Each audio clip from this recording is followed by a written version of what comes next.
Hello and welcome to the cryptocurrency news channel. So we're going to actually do another 5 coins, some new, some old, that you should actually watch into next month, which actually would be September. Now these aren't micro coins. Some of them are smaller, some of them are larger, and I think these you definitely need to watch. One is Polkadot. Now if Polkadot actually launched in like the 20s or 30s in rank, I would think it would have vast potential. I still think it has vast potential for the future, but for the immediate future, I actually think Polkadot is a little overpriced.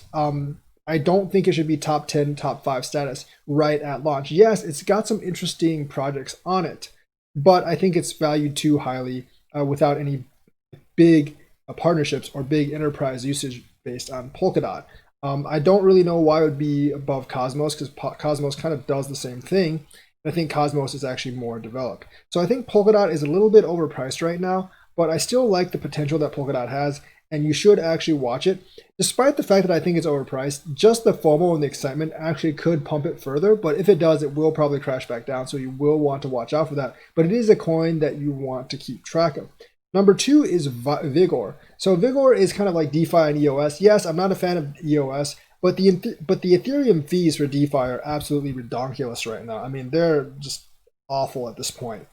Think about it. I mean, who really wants to pay like, $6-7 just for like transaction on Uniswap?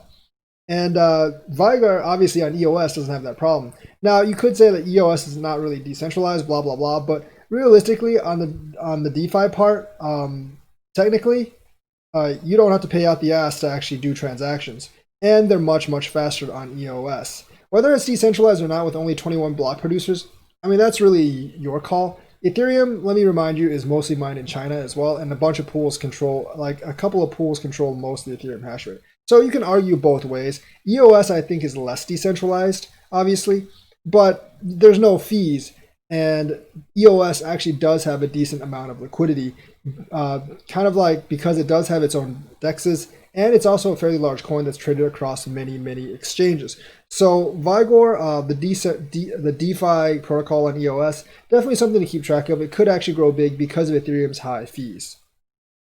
Third one is OMG. Yeah, right now I don't know. I don't think I would actually buy OMG right now, but you need to keep a track of it because Tether is going to use OMG for scaling. Tether equates roughly to like 70-80% of Ethereum's actual transactions, because really the amount of Tether transactions in terms of value surpasses the amount of Bitcoin. Well, is almost equal to the amount of Bitcoin transactions.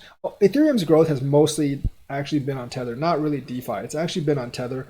It's kind of like the thing that's collateralizing a lot of stuff.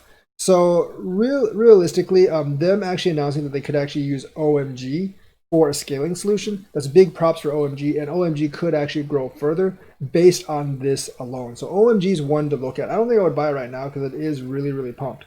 ZIL is one to watch going into Q4 specifically because they are going to open up Ethereum Bridge. Remember when Dogecoin opened up an Ethereum Bridge? That price like suddenly shot up and then came crashing back down. So if ZIL actually has that kind of pattern, you'll want to actually buy ZIL when it goes back up, when it goes up, and then sell before it crashes back down. So pay attention to actually what happens to ZIL as we go into Q4, because you might have that sudden spike in price where you could actually cash in on. The fifth one is Iota. They finally are starting to implement their decentralized coordinator. Iota does have a lot of enterprise partnerships. I think, for like automotive stuff, especially in Europe, they do have a lot of big partners with like Bosch and stuff, and they will actually be used to build smart cities and other stuff with their protocol. So Iota, I really like its prospects going into Q4 as well. Now Iota is going to take quite a while because a lot of their stuff is relying on some like future technology, which obviously, some of the 5G stuff isn't really quite ready yet, but I do think they have, smart cities and other things like that they can execute much sooner. So Iota, if it actually finally releases its decentralized, if it releases its like decentralized or gets rid of its centralized coordinator, that will definitely be one that you actually want to watch. So those are the 5 that I would actually keep an eye on going into September: Polkadot, Vigor, OMG, ZIL, and Iota. So let me know if you have any extras that you'd want to keep an eye on, and like and subscribe and hit that bell notifications button. Thank you and have a nice day.